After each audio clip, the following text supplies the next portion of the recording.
p.m. 4 p.m. na. Relax. 4 p.m. So, Saturday.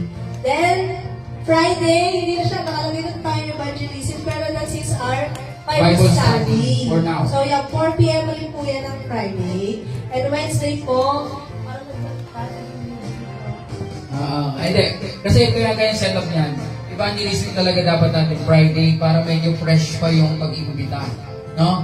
Kasi pag Wednesday, medyo inibitahan mo, medyo lilipas yung ilang araw, kaya pwede nakakalimutan na yung pag-imbita. So Friday yung the best, and then pasok Saturday. so yung Wednesday, gagawin natin Wednesday talaga yan yung Bible study. Yes, talaga yung Yan. Bible study. So yan nasusundin natin kung ano yung nakalagay sa card natin. Okay. So Wednesday na po, midweek, yan po gagawin natin Bible study, 4 p.m.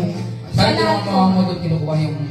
So lahat po ng ating schedule ay 4 p.m. Yung mangyayari For ngayong the araw week. na to.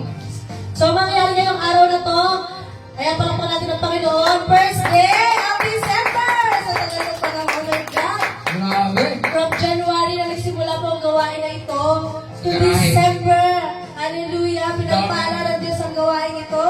Nakarating ng December. Hallelujah! Grabe! So yan, first and last for this year, Yes. ang ating communion.